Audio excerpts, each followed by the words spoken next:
সব সিধে হয়ে যাবে। আর বলবেন না মহারাজ, আজকে গিন্নি কাঁচা লঙ্কা দিয়ে কুচো চিংড়ির ঝালটা যা বানিয়েছিল না, খেতে খেতে দেরি হয়ে গেল। গোলগাপ্পি দেওয়ার আর জায়গা পাও না না? বিশ্বাস করুন, সত্যি খুব ভালো রান্না করেছিল গিন্নি, তাই আবার আরেক হাঁড়ি ভাত চড়াতে বললাম। আর সেটা খেয়ে আসতেই তো দেরি হয়ে গেল। আরো এক হাঁড়ি? মহারাজ কিছু মনে করবেন না, এই পাঠশালা বন্ধ করে সব গুছিয়ে তারপরে এলাম। সুপ্রভাত মহারাজ। সুপ্রভাত মহারাজ। প্রভাত আজকে আর শুনেই, তোমরা সবাই এত কুঁড়ে হয়ে গেছো যে কি বলবো। মহারাজ, এই কুড়েমির আসল কারণ হচ্ছে চর্বি। কথায় আছে, যত বেশি চর্বি তত তাড়াতাড়ি মরবি। আপনি কি বলতে চাইছেন মন্ত্রী মশাই, যে আমি তাড়াতাড়ি মরে যাব আর আপনি মজা দেখবেন? ঠাকুর ঘরে কে, আমি তো কলা খাইনি ব্যাপার হয়ে গেল। গোপালের একদম মোক্ষম জায়গায় আঘাত লেগেছে, যাকে বলে ওই আঁতে ঘা। তুমি বেশি কথা বলো না বৈদ্য, ছুঁচ করে চালুনির বিচার। হ্যাঁ, বৈদ্য তো দেরি করেই এসেছে। আমার মনে হয় প্রত্যেককে এমন ভাবে প্রশিক্ষণ দেওয়া দরকার যাতে তারা একটু চনমনে হয়ে ওঠে। হ্যাঁ মহারাজ, তাহলে আগামীকাল থেকেই শুরু হোক ব্যায়াম আর অস্ত্র শিক্ষা। হ্যাঁ, কুঁড়ে থাকলে রাজ্যের কোনো বিপদ আপদেই সভাসদেরা কাজে আসবে না। ঠিক বলেছেন মহারাজ। তাহলে আর দেরি কেন, চলো সবাই এখনই আমরা মাঠে যাই। এই তো মহারাজ ভরপেট খেয়ে এলাম, এখনই মাঠে? ওসব অজুহাত দিয়ে লাভ নেই, চলো চলো চলো।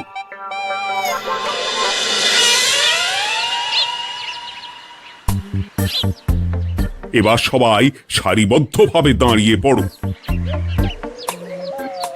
এ কি, গোপাল কোথায়? মহারাজ, গোপাল আপনার পিছনে দাঁড়িয়ে আছে, চুপি চুপি। এই এই এই গোপাল, যাও যাও, মাঠের মাঝখানে গিয়ে দাঁড়াও। এই চাঁদি ফাটা রোদে কেন মহারাজ সুস্থ শরীরকে ব্যস্ত করছেন? এইসব বাজে কথা শুনতে চাই না। শুয়ে বসে থেকে শরীরের কি অবস্থা করেছো? শরীরের নাম মহাশয়, যা সবে তাই সয়। তুমি যাবে না, তোমাকে এক্ষুনি বরখাস্ত করব। কি জ্বালা! যেখানে আমার সব কাজ বুদ্ধি দিয়েই হয়ে যায়, সেখানে গায়ের জোরের কি দরকার? হ্যাঁ, এই গোপাল, আমি 1 থেকে 3 অব্দি গুনবো, তারপরে সবাই এই মাঠের ধার বরাবর 5 বার পাক দিয়ে দৌড়বে। ঠিক আছে মহারাজ, আমি প্রস্তুত। আমি রোগা পটকা আছি, কোনো সমস্যাই হবে না। হয়ে গেল। সবাই প্রস্তুত? 1 2 3। কি হলো গোপাল, দৌড়াও দৌড়াও। মহারাজ, এর থেকে বেশি জোরে পারবো না। আই, কে আছো? একটা কঞ্চি দাও। এই সেরেছে। বেশ হয়েছে, বেশ হয়েছে, ব্যাটার এবার চর্বি কমবে। কি হলো গোপাল, হ্যাঁ হয়ে গেল? হ্যাঁ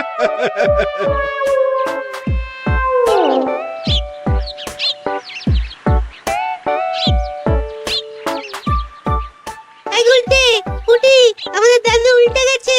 হ্যাঁ, তাই তো দেখছি। চল চল গিয়ে দেখি। উফ, চেহারার কি অবস্থা বানিয়েছো গোপাল, হ্যাঁ? এতটুকু দৌড়তে গেলেই চিটপটাং। তাড়িয়ে দিন মহারাজ, এরকম বেঢপ চেহারা সভাসদকে আমাদের দরকার নেই। না না, তা বললে হবে নাকি গোপাল, তুমি এক্ষুনি বাড়ি চলে যাও, কালকে আবার মাঠেই দেখা হবে। এই দাদু বাড়ি চলো। ওরে বাবারে!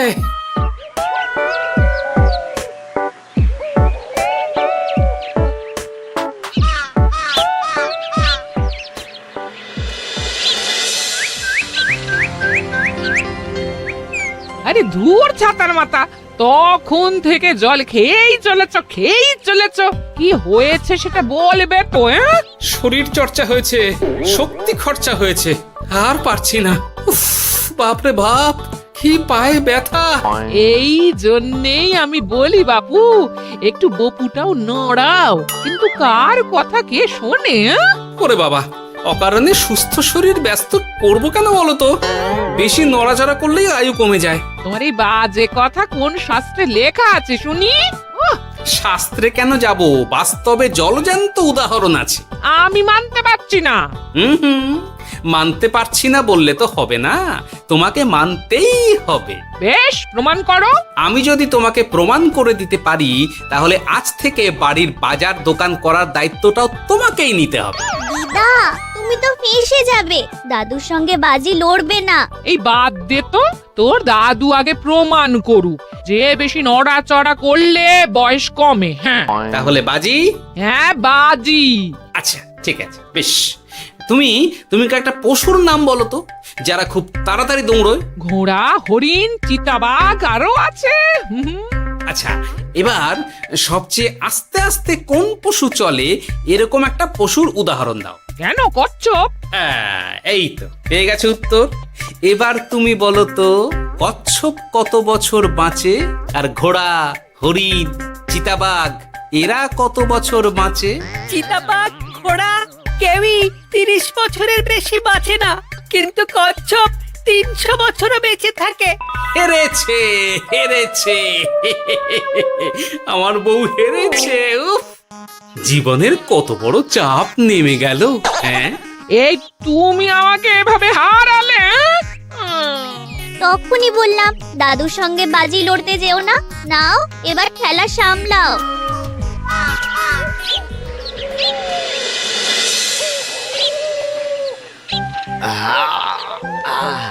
আরো ভালো করে মালিশ কর। আজকে ছোটাছুটি করে পা দুটো বেশ ব্যথা ব্যথা করছে।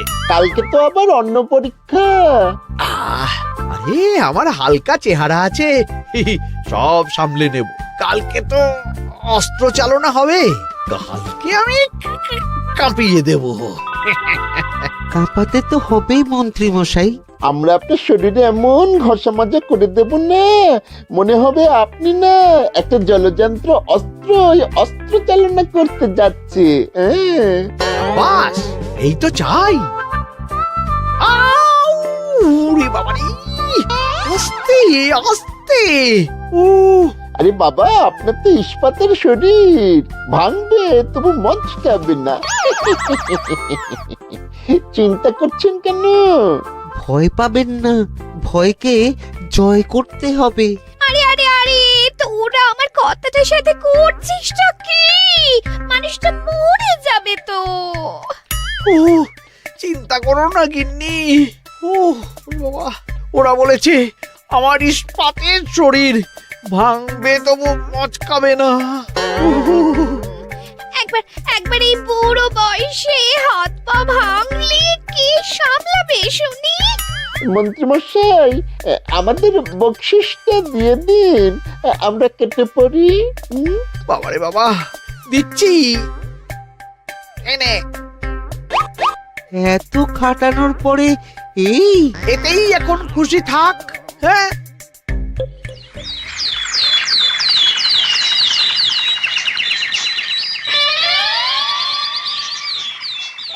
এবার তোমাদের সকলকে অস্ত্র শিক্ষা দেওয়া হবে। উফ, রোজ রোজ কি জ্বালাতনে পড়েছি, বাপরে বাপ। বাবা মা কাউকে ডাকার দরকার নেই, ভালো না লাগলে রাজসভা চাকরি ছেড়ে চলে যাও। মহারাজ, এটা তো উচিত নয়।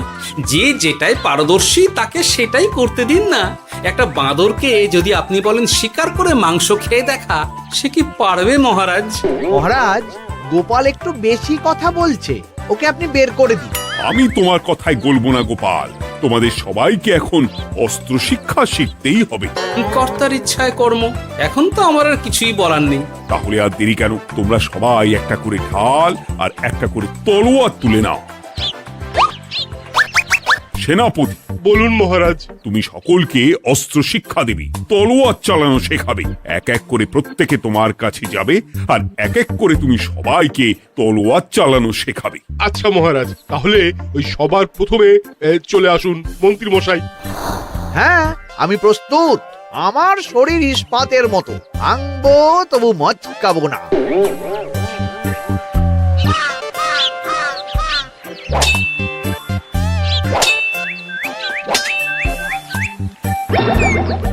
কি কেমন দিলাম?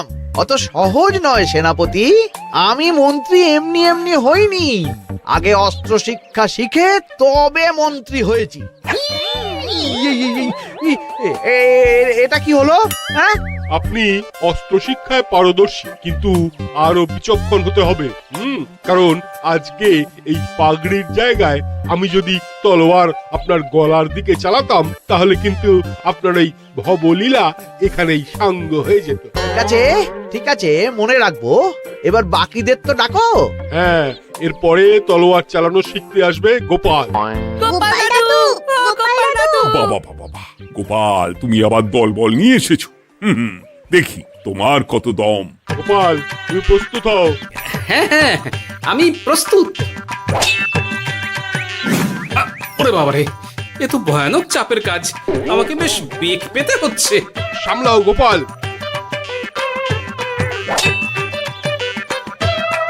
না, আমাকে অন্য রাস্তা দেখতে হবে। সেনাপতি, মহারাজের দিব্যি, তুমি আমার দিকে তলোয়ার ঢাল বাড়াবে না। এই এটা কি হলো? সত্যি তো, এটা কি হলো?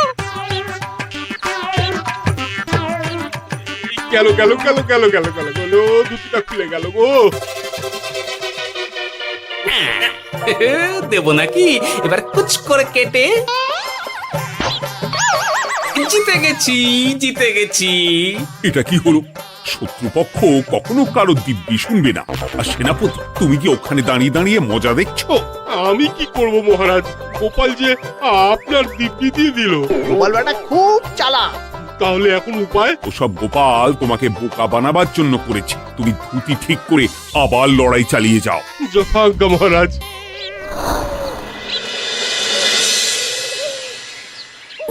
কিরে নেপলা, তোদের দিদা আমার জন্য কি রান্না করে পাঠিয়েছে রে?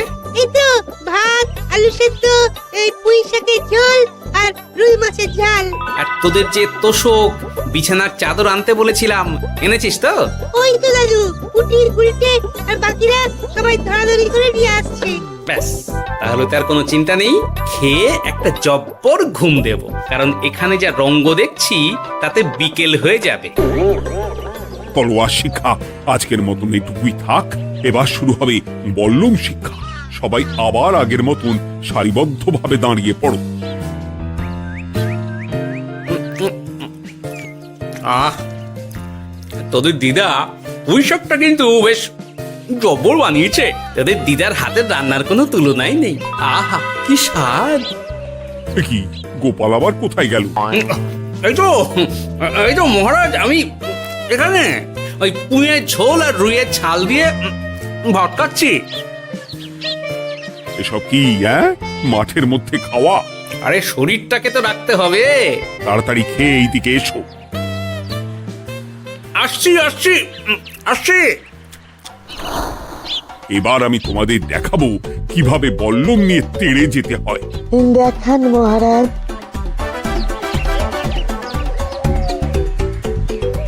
এ তো খুবই সোজা মহারাজ। ঠিক আছে, তাহলে বল্লম নিয়ে তেড়ে যাও দেখি। দিন, আপনার হাতের বল্লমটাই দিন।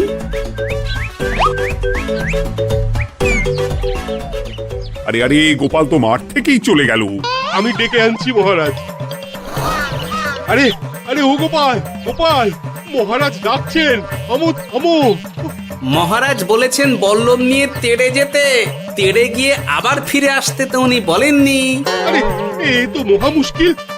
উনি এক্ষুনি তোমাকে মাঠে ফিরতে বললেন। সেটা আপনাকে বলতে পারে সেনাপতি, আমাকে তো বলেনি। আমি চললাম।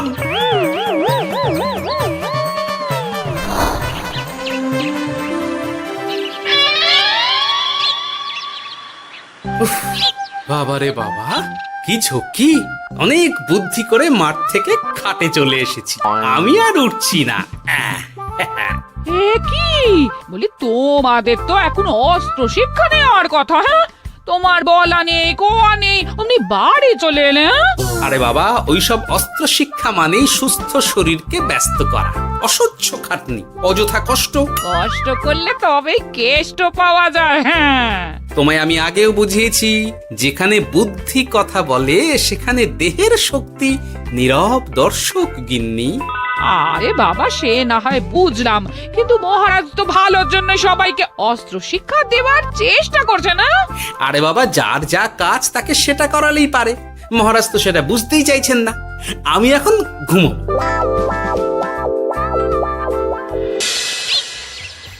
দরজা খোলো গোপাল, দরজা খোলো। গোপাল, গোপাল দরজা খোলো বলছি। ব্যাস হয়ে গেল। একটু শান্তিতে ঘুমাবো তার জো নেই। দরজা খোলো গোপাল। বলুন মহারাজ। তুমি কি পেয়েছোটা কি গোপাল? রাজসভায় দেরি করে আসবে, তারপর অস্ত্র শিক্ষার সময় ফাঁকিবাজি দেবে, এভাবে তো আর তোমাকে মনে হচ্ছে রাজসভায় রাখা যাবে না। মহারাজ, গোপাল তো মুখের কথার লোক নয়, ওকে তাড়িয়ে দিই। কেন মহারাজ? আমি কি এমন মহাপাপ করেছি যে আমাকে তাড়িয়ে দেবেন? এই যে আমার কথা শুনছো না, এটাই তোমার অপরাধ। অপরাধ নেবেন না মহারাজ। পণ্ডিতের দায়িত্ব পুজো করা, সভাকবির দায়িত্ব কবিতা বলা, সাহিত্য চর্চা করা, আর আমার দায়িত্ব হাসি মজা করে আপনার মন ভালো রাখা। কিন্তু আপনি আমাকে জোর করে যুদ্ধের ময়দানে ঠেলে দিতে চাইছেন। এটা আমার ইচ্ছে। আমিও তো মহারাজ ইচ্ছে করলেই অনেক কিছু করতে পারি। চোখ বন্ধ করে লক্ষ্য ভেদ করতে পারি, শুধু বুদ্ধি দিয়ে। আরে বাহ, এত বড় কথা! তাহলে মহারাজ, ওকে বলুন পরীক্ষা দিতে। কি পরীক্ষা? আমি একটা ঘরে বর্ম পরে দাঁড়িয়ে থাকবো। তোমার হাতে অস্ত্র দেব, আমার মাথায় একটা আপেল থাকতে হবে, আর তুমি কিভাবে আমার মাথা থেকে ওই আপেল ফেলতে পারো দেখবো। এ তো খুবই সোজা। কি গোপাল, তাহলে লড়বে নাকি বাজি? হ্যাঁ, লড়তে রাজি আছি। তাহলে আজ রাতেই হয়ে যাক পরীক্ষা। যদি এই পরীক্ষায় উতরে গেলে তো ভালো, নইলে তোমার চাকরিটা গেল। গোপাল, তুমি পারবে তো? সে দেখাই যাবে। আজ রাতে তাহলে রাজবাড়িতে দেখা হচ্ছে। যদি আমি এই পরীক্ষায় বিফল হই, তাহলে আমার চাকরি আপনি কেড়ে নেবেন, আর যদি সফল হই তাহলে মন্ত্রী মশাইকে শাস্তি দেবেন। আমি নিজে সারা কৃষ্ণনগরে নাক্ষত দেব। বেশ, দেখা যাক।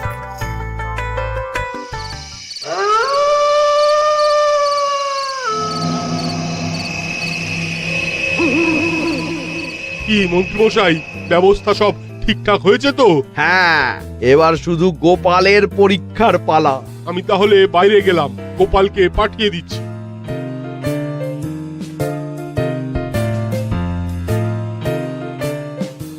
এবার যাও গোপাল, ঘরের ভিতরে যাও, দেখি তুমি কি করে মন্ত্রীর মাথা থেকে আপেল ফেলতে পারো।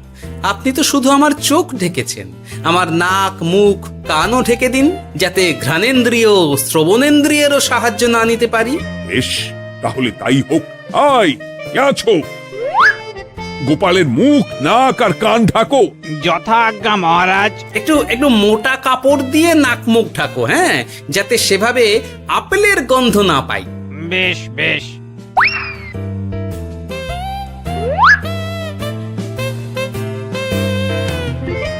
যাও গোপাল। গোপাল, এবার তোমার চাকরি গেল। এবার তুমি কি করবে? কি করবে? দৌড় ঝাঁপে ফাঁকিবাজি? হ্যাঁ?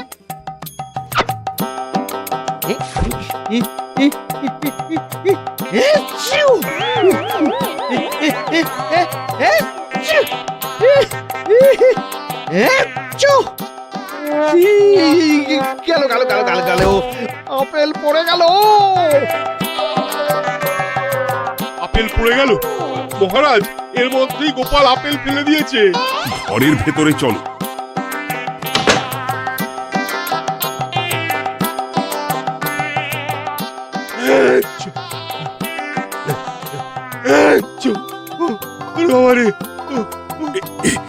কি ওরে বাবা, কি ঝাঁজ! ওরে বাবা! কি মহারাজ, দেখলেন তো গোপালের চমক? অস্ত্র ছাড়াই আপেল ফেলে দিলাম। কি, এটা তো তুমি নীতি বিরুদ্ধ কাজ করেছো। সারা ঘরে নস্যি ছড়িয়ে দিয়েছো। মহারাজ, হাঁটতে গিয়ে আপেল পড়ে গেছে। এবার সারা কৃষ্ণনগরে নাক্ষত দিতে হবে। সত্যি সত্যি গোপাল, বুদ্ধি তো তোমার জুড়ি মেলা আভার। আমার নাম গোপাল ভাঁড়। একটা কথা মনে রাখবেন, কেউটে সাপের লেজে পা দেবেন না, আর গোপালের কাজে বাধা দেবেন না। যে কাজ বুদ্ধি দিয়ে করা যায়, তার কাছে শক্তি ছোট্ট শিশু মাত্র। সত্যি গোপাল, আজ তুমি সেটাই প্রমাণ করে দিলে। আর আজ থেকে তোমাকে তোমার ইচ্ছার বিরুদ্ধে খাটাবো না। তুমি খাও দাও ভুড়ি বানাও। যার যা কাজ সে তাই করবে। যেমন এখন মন্ত্রী মশাই নাক্ষত দেবেন। হ্যাঁ, ভুল করে বাজি ধরে ফেলেছি, এখন নিজেই চাপে পড়ে গেলাম। তাহলে আর দেরি কেন, নাক্ষত এখন থেকেই শুরু হোক। কৃষ্ণনগরের রাস্তা শেষ হতে হতে সকাল হয়ে যাবে।